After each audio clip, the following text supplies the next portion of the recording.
where I grew up, the situation was that if your parents has 2, 3 kids or 4 kids, right? They choose the person that they feel is the smartest of the family to go to school. Hello, I'm Tijani Musa. And I'm Yazmin Musa, and this is how we're doing it. Welcome to How We're Doing It. Here we'll share stories about our journey and experiences of being first-generation college graduates, our family, buying our first home, moving across the country, and living a debt-free lifestyle. We do so in an authentic, fun, and educational way to help other first-generation immigrants with similar paths. So, what are we talking about today? This one's a special episode because it's going to highlight a little bit of our relationship and how we met and then how we have grown together. I like this one. In, gosh, the decade that I've known you. Yeah, I like this one. I think this one would give an insight of this episode plus the introduction episode would give like a fuller picture of who we are. I agree. Yes. All right. I say let's go for it. Let's get to it then. Okay. So let's talk about how we met because you and I were basically in each other's lives since middle school. Yes. I've explained before that I knew of you, but I didn't necessarily know you. That's correct. Right? Like, but I did know who you were in EIP, the Early Identification Program. I knew who you were because I remember you were really loud. You were annoying. You were obnoxious. Oh, we're going to go there. Okay. We are. We're being raw here. And okay. I didn't like you because of that. Because I was the opposite. I was very shy and quiet. Do you have examples of how obnoxious I was? You just like to draw attention to yourself and you were loud. Is it because you're an introvert? I mean, I guess. It's not my fault. I like being an introvert. I like being an I like being an extrovert. But go ahead, carry on. Okay, so we knew of each other, but we didn't actually meet until college. It was the summer before our junior year of college. And we were both working with EIP as, what were we? Mentors. Yes. Summer Academy mentors. Right. And I think leading up to that, we did like an event together where like families were coming to learn about Summer Academy. Yes. And because we were working for Summer Academy, we were invited to come out. Yeah, it was parent night. Yeah. Parent night, yes. Help get the families registered. And I remember you were there and you were very chatty with me, asking me like questions. Yes. Oh, wait, but by this time I had already kind of reached out to you because I don't know if you remember, but you needed a job and so you reached out to me.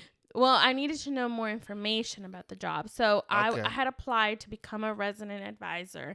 And one of my references actually said, she sent me to you. She said, Tijani's an RA. You should talk to him about what his interview and the process was like for him. Yes. So I remember I talked to you about it. Yep. You reached out to me and I provided you some tips and tricks. So I updated you when I saw you at that parent night. I told you, hey, originally I was waitlisted, but then I actually got hired. And so we started talking about that. And you were very like upfront, like throwing yourself at me. Like I remember you asking me for a hug and I was like, no, thank you. And you were just very out there. I like hugs and I like chatting. Are you a Care Bear? I like hugs. I'm a big guy, okay? I like hugs and I like to chat. And plus, you like to interview people, so I want to interview you. Oh, you. Whatever. I wasn't interviewing you. Okay. That day. All right. So, keep going. Okay. So then, I mean, one thing led to another. I remember we worked together that summer. Yes. And then I didn't really get to see you, though, because we were in different campuses. Right. But we stayed in touch through text. And then that fall, when we went back to Mason, I was an RA, you were an RA, and you were like, oh, I'm going to help you with your bulletin boards and with your programming and all the things. Why are you saying it like that? Because that's what you said to me. Because I was actually helping you. Yeah, you did. You were actually helping. Yeah. You were helpful. Yeah, so you're saying it like I got like a ulterior motive, like I have some plans in the back of my head or something like that, which I did. But yeah, See, you keep just going. admitted you did. Okay, so fast forward. Uh-huh. We talked for a really long time. We didn't start dating until the second semester of our junior year. Yes. You know, This is 2014. Let's put some dates on this. sure. Okay. Yeah. So we're just college kids. We're Yep. broke. We don't have really any type of real work experience in Nope. our field. We're just trying to make it. Just trying to make it. Yes. You remember you told me, you told me years later, but you said our first date. How long did it take you to save up for it? Yeah. I took you to Carlisle. It's a fancy restaurant in Arlington, Charlington. And it took me about 2 to 3 months to save up my RA salary to be able to make that date. And after the date, it took me another 2 to 3 months to recover from the date. Oh. Because I paid more than I was expecting to pay. Okay, but I think that's because we ordered the filet mignon not knowing that we were getting steak. You didn't even know what filet mignon was until that date. I thought it was a fish. And I had to pay the filet mignon price. I was going over there to pay some price for like cheeseburger or something like that. You took me to the wrong place. You should have just they didn't even taken sell me to there. the burger and fries place. You know the one that's near there? Yeah, I gave you my arm and you took my whole leg. You went and got filet mignon. You didn't even know what a filet mignon was. But you chose the restaurant. You should have. You had to go filet mignon on my first date. You got the same thing as me, but I think you should have done better research. Oh, okay. Well, kept it in your budget. You were trying to impress me. Altogether, it took me 6 months to recover. Okay. Moving on. Yes. So I think originally, right, like when I first met you and started talking to you, one of the big things that attracted me about you is the fact that our backgrounds were very similar. Yeah. So we've said it on the podcast before, right? Like I came to the U.S. I grew up in Mexico, came to the U.S. when I was 8 years old. Right. And you had a very similar story, coming from Sierra Leone. You were a little bit older. You were 12, refugee, but we were both immigrants. Yes. We both are at the end of the day. Yes. And, we talked about from very early on, we talked about how we basically came from nothing. My family in Mexico barely had food sometimes. Yeah. I think, my parents did the best that they could. But I'd go hungry. Yeah. That's the reality of it. I didn't get to do like extracurricular activities or anything like that because there was barely money for food. Yeah. Going to school in Mexico is a luxury, and I was privileged that I was able to, go up to like second grade over there. Yeah. And I had, my family had money to pay for my uniforms and all the school fees and all the things. So I would say we were okay, but we were definitely poor. Yeah. And you've been to my country, and I was talking to you about the level of poverty, and you can agree that there are different levels of poverty. Different levels of poverty. After you visited my country, you can conclude that there are different levels of poverty, because I've been to Mexico as well. I've seen where you grew up, and then you've seen where I grew up, and you can distinguish the two. Yeah. And so, growing up, education was a privilege. For me, I did not start school in the early days because I grew up poorer. And so where I grew up, the situation was that if your parents has 2, 3 kids or 4 kids, right, they choose the person that they feel is the smartest of the family to go to school, because they cannot afford to send everybody to school. So they choose the person that they feel is the smartest. And because they're making an investment, they feel like if they make an investment on this person who is the smartest of the family, the investment will not go to waste. This person will actually pass the classes, and they will actually go on to be educated. For my brothers, my oldest brothers, the ones that were born before me, they did not get the opportunity to go to school because they had to be they had to grow up so fast to start helping the family. They grow up so fast, they started working to help my dad help the family. And so they did not have that luxury of going to school. And so this is why, part of the reason why education is so important to me, because I feel like I'm going to school not just for me, but for my oldest brothers who did not get the opportunity to do that. So I stand on their shoulder. And so growing up as a little boy before coming to the US, I did not go to school like you will. Like right now we have Leo is in like kindergarten. He went to preschool before that. I did not have that luxury. But I had enough foundation that when I came to the United States, I started in middle school. And so this is how I grew up. I grew up poor. And so the part of me that love you so much is that when I'm talking to you about my life, about how I grew up, about my poverty, you understand it. And people would ask me, so why Yazmin? Because when I'm talking to you, I don't even have to finish my story. I can already tell, I can already feel that you understand me. Mm-hmm. And so there are only a few people in this world that can understand you when you're talking, and you can feel that they feel you. And so when I found you and when I started sharing my story with you and I saw the way you look at me and you started telling me your story, I knew then that I have to throw all my shots. So yeah. Throw your shots, huh? Yep, like okay. Survivor. I agree. I mean, it was one of those things where things just naturally unfolded, you know, as we like learned more about each other and our backgrounds and then the things that we were doing. Like the beginning of our relationship was we were just studying together. Yeah. Literally just trying to get to the next day. Mm-hmm. Like I remember being very homesick because it was my first time living on campus. And you'd be like, let's just go study. Like, you're fine.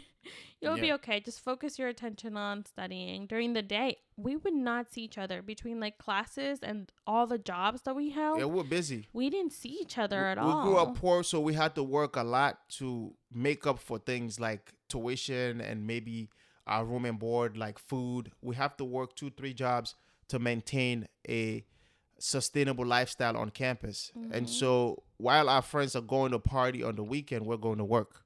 Yeah. So life wasn't easy for us.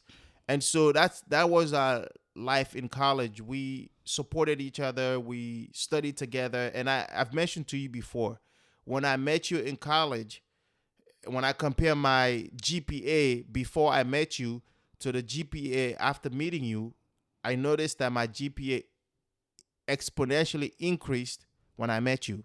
I'm talking like 3.7, 3.8 GPA when I met you. So you definitely added a lot of value and you made me smarter.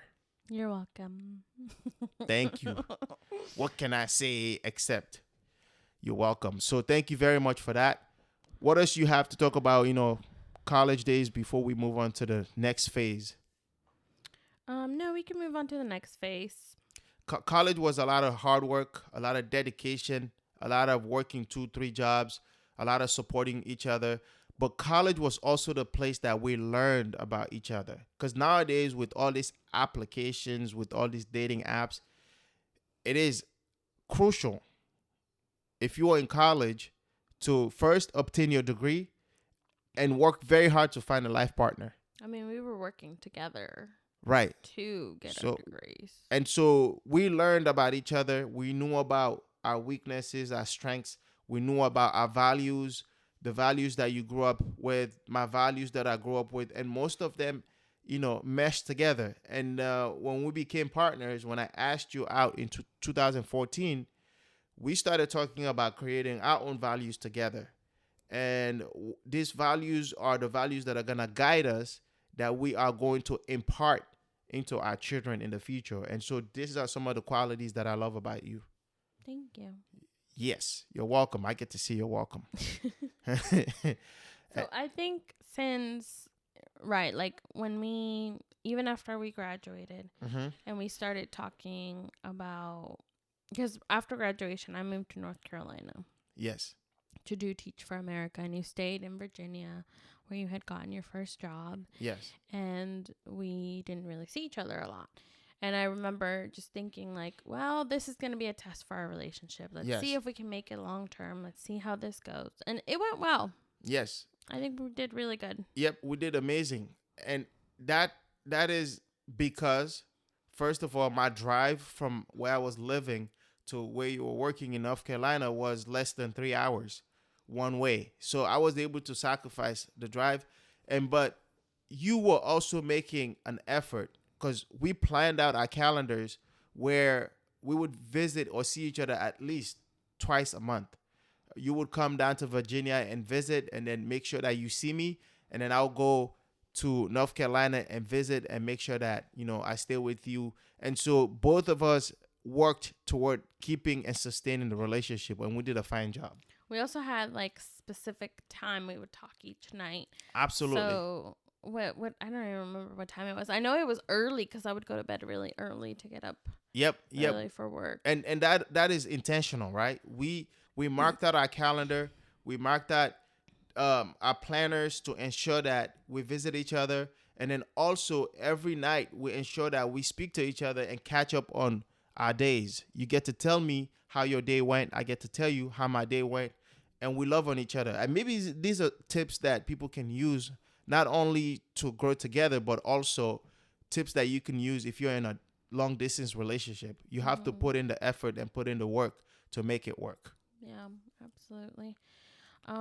So after 2 years of that, yes, going back and forth, I moved back to Virginia, started grad school, and I moved back in with my parents. We debated moving in together. You remember? Yes, we talked about it. Yeah. We didn't think it was the right idea at the time, because you had just moved back from North Carolina and you needed to go back home and reset.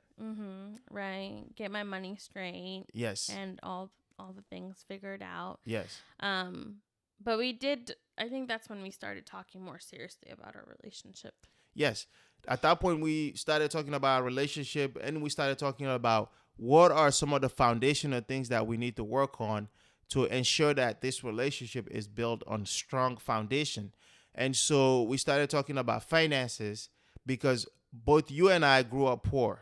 And so whatever finances that we are going to work toward, it has to be something that we work on together, because neither you or I have any money. We did not have old money. We did not have new money. So we didn't have money, period. We didn't have money, period. Matter of fact, we were in debt.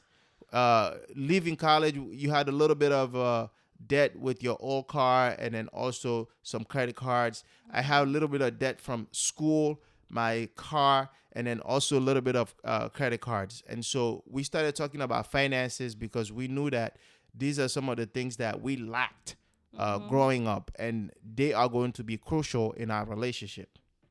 And one of the things that I had mentioned to you is that I said, now that you're working in North Carolina, you're making your own money, you should consider saving it, understand how you deal with your own money, how you interact with your own money before we come together and put our money together. So that way you already know how to deal with your money, take care of your money, spend your money, save your money. And then when we come together, we will work together, and I will be doing the same thing to practice. And when we come together, we will just become a very compatible partners that will not be struggling for money anymore, because we grew up struggling for money.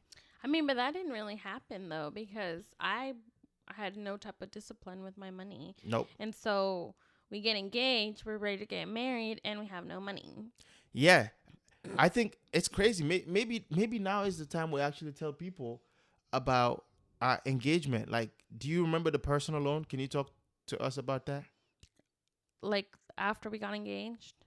Yeah. Is it after or before we got? Yeah, after we got engaged, planning a wedding. Yeah. Well, we knew we wanted to get married like within 6 months. Right. But we didn't have the money, so we're like, okay, we're not gonna have time to save up for it. So let's go take out a personal loan. So, and I remember telling you, are you telling me that we're about to start our relationship on, not only do we not have money, not only are we on negative, we're starting a relationship on a debt. I mean, yeah, but you agreed to it. You signed. Hey, that's because I was so committed to you and I knew what I wanted.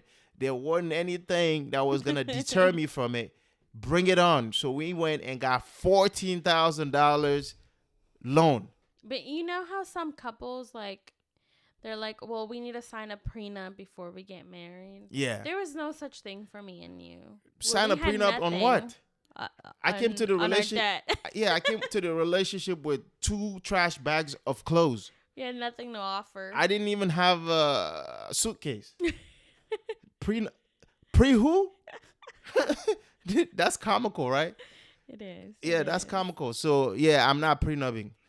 If you one day decide to leave me and take everything, that's fine. You've worked hard for it and you earn it. And you can use this episode as my evidence that I've said this. Yes. So we're not prenubbing because you found me when I had nothing. I had 2 trash bags of clothes, and whatever we're building toward, we're doing it together. So I'm very confident in what we're doing. Okay. So $14,000 in debt. Okay, fast forward. We didn't end up using that money. We didn't because we won a free wedding. you that's a huge thing. You didn't. We won a free wedding. Like, that's huge. All right, we won a mega free wedding giveaway, and we ended up having the wedding of my wife's dream. Oh, it wasn't the wedding of your dreams? I think because women are more like about weddings. You honestly, didn't love it? I love the wedding, but I wasn't dreaming and waking up in the morning. I was like, I can't wait to have this amazing wedding. I've never thought like that, but I know you probably have thought like, this is what my wedding could look like. Those type of things. I knew I was gonna get married. I knew whoever was gonna find me was gonna be foolish enough to marry me because I ain't got nothing. And you actually did that. So for that, I already won in life. And so wedding is just an extra sprinkle on top of everything else. I love the wedding. The wedding was amazing. We have a great giveaway. Everything was covered, from food to DJ to day of coordinator to flowers to the officiant. Even the cake. Everything was covered. It was an amazing, amazing giveaway. We should give a shout out to Joy. Yes, Joy. What's the name of the company? The Refinery? The Refinery is the wedding venue. It's in Culpeper, Virginia. It's the most beautiful venue. Yes. Literally, little dream in the middle of like a small town. Yeah, that's the place. If you want to get married in Virginia, Culpeper is the place. And you need to talk to Joy Orr. She is amazing. The Refinery at 120, that's the place. It's an amazing venue. She's great. She will take care of you. Yeah. And she's the one that brought all the vendors together. Yes. Who agreed to like give away their services for the day. We got a choice of when we wanted to our wedding date to be. It was a blessing. It was an amazing wedding. Yeah. All right. So after the wedding, right, we basically were in debt. We started our relationship with $34,329.27 in debt to the cents. And so we worked very hard. We worked together to get ourselves out of that debt. And it took us about 8 to 9 months to work together, save our money, and took us out of debt. And so once we were able to do that, we based our foundation on that. If we were able to accomplish that, to start from zero, to start negative in our relationships, to start from debt in our relationship, we knew that there's nothing else we couldn't do together. And so that was a good foundation for the rest of our relationship and from our marriage for the rest of our marriage. And so we started life from a strong foundation when it comes to finances. I agree. We did. I mean, obviously at the beginning we didn't. We made mistakes, but I think we learned together. Right. really motivated each other. Yes. I kept that end goal in mind. And we have the episode talking specifically about our getting out of debt. Yes. Our debt-free journey. Yes. We have an episode specifically on that. Yes. So we won't go into too many of the details of how we did that.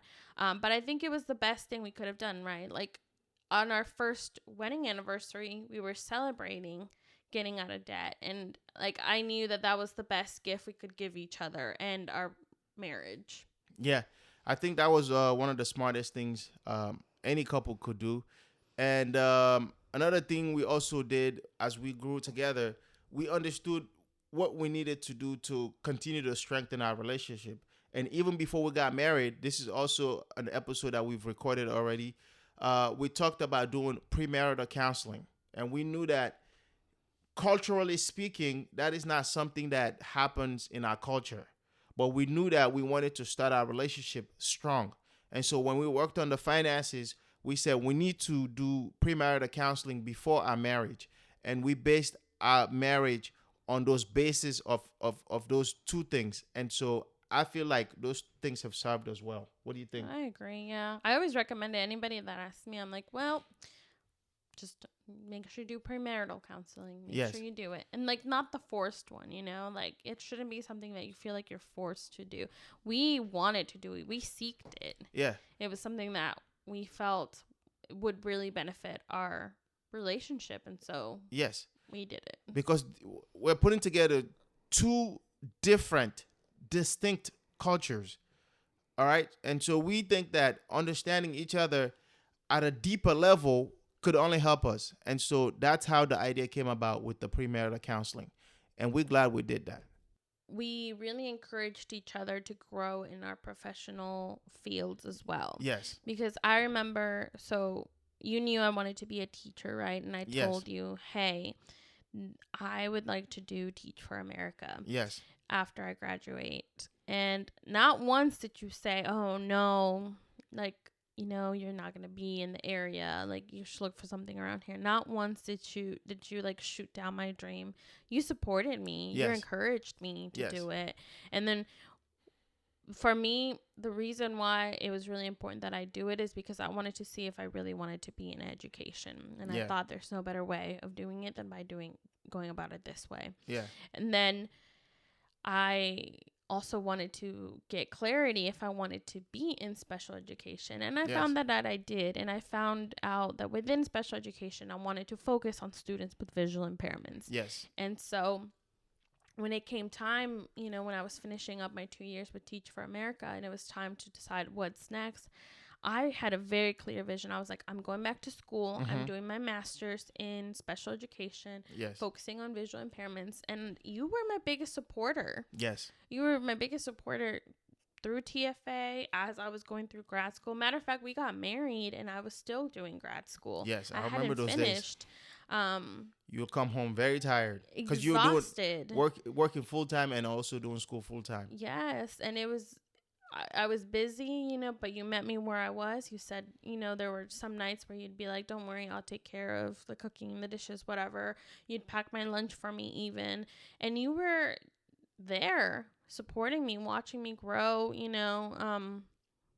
Absolutely. I think we got married, like April 2019, and I Yes. graduated December 2019 Yes. with my master's. So there were a few months, you know, in between there that we were already married. Yes. Even like through like planning a wedding and stuff, all of that. Like I was going through grad school. Yes. And it was hard and it was busy, but you know, I wouldn't change it. Yes. Anything about it. It made you stronger. It did. And that's the part of growing together, right? We had shared goals and dreams. You had your own goals. I have my own goals. And then we came together and we have our own shared goals and dreams. And so part of your goal was going back to school and doing what you just explained. And I also have goals of going back to school and change my career to something else. And you supported me through it as well. And so we support each other in our respective goals and dreams. And then together we have goals for our family, like communicating well enough to understand each other. We talk about our finances together. We talk about our aspirations of wanting to be parents one day. And we've achieved most of these goals, and we continue to work hard towards improving our relationship, improving our lives together. I agree. I think it's the most beautiful thing, the fact that I have a partner who I've grown with. I, throughout, everything that we've done, you've helped me, encouraged me in every possible way. And we can really say, like, we came from nothing. When we got married, we had nothing to offer to each other except for love. Yes. And, our values that we shared in common. And we took all of that and we have literally busted our behind trying to get to where we are today. And, it makes me hopeful that we can achieve so much more. Like, we haven't even been married 5 years yet. Nope. And we've done so much, right? And I love that I get to build this life with you. I get to build this little empire with you. Yes. We have the same goals. We work together, and it's the most beautiful thing. Absolutely. And it's amazing what we've been able to accomplish, like given all the cultural differences and traditions that we have, and then also the similarities, and just embracing each other's culture, embracing each other's differences, and celebrating all of these differences, and working together to push ourselves to get to where we need to be. And honestly, we don't even know where we want to be, but we're working very hard to get somewhere. And that we want vision changes. Yes, we want to achieve everything that maybe our parents envisioned for us and more. Yeah. And so they envisioned for us coming here in this country to achieve what most people call the American dream: owning a house, owning a car, having a family. We have most of those. Is that our American dream? For the most part, a lot of people define that as the American dream, the white picket fence. I don't think that's our American dream, though. No, because we want to be millionaires. Yes, but also and be able to give to the community. Yeah, because we want to give that back we to come our communities. from. Yeah. It's bigger than just me and you. Absolutely. We care about our families. We care about the communities that we come from, because that community has given a lot to us. Yeah. And we need to reach back and give to that community. I agree. So we have a lot more to achieve, and we have a lot more milestones we set for ourselves. But that's what I was saying. We don't even know where we want to be. We just know that we'll continue to work and push each other to get to the for you to experience your fullest potential, me experience my fullest potential, and together we experience our potential and put the generations after us in a place where they don't have to start where we started. Shoot, Jaslina's gonna start way ahead of us. Oh yeah. Supporting each other's passions. I have passions of mine. I have aspirations of starting a school, and I told you about that passion of mine. My dream of starting a school back home in Sierra Leone. I want to open a school there. Right now, at this very moment, I have not started the project, but in my head, my notes, my journals, everything has the plan from start to finish. And I know that before I pass, I'll see this come to life, and I'll ensure it happens. And so you supported me through that, and you understand that vision, and you never one day judge me asking me, why are you even doing this? You just understood it. And that's one of the other reasons why I love you so much. I love you too. You got anything else? We can talk briefly about parenting, because that's also something that is allowing us to grow together as well. Understanding the different parenting styles. Been through every stage, right? Going from broke college student to early professionals, early career professionals, to where we are now. Yep. Mom and dad. Mom and dad. Every level of life you can think of.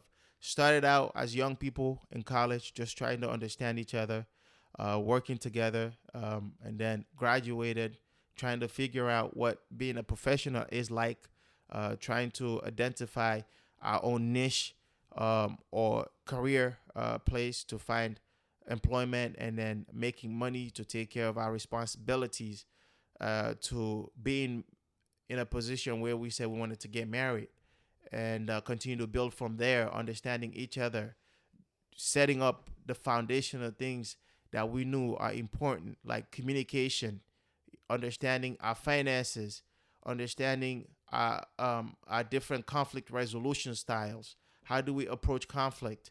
What are some of the things that we talk about? What are your goals? What are your aspirations? All of those things have led us to where we are today. Now we are parents of a 2-year-old girl, beautiful girl, smart, intelligent, fast learner, cute, adorable, all the positive things. She just warms my heart. She's a little ray of sunshine in our world. Absolutely. Anything else before we wrap up this growing together? And I'm so lucky to have met you. I love you. On days where I feel like I don't portray enough love to you or appreciation, just know that I love you more than I can express. I care about you. I appreciate you. I'm grateful that you're in my life. I appreciate everything that you've contributed to my life, all the life-changing experiences, everything that you've added to my life.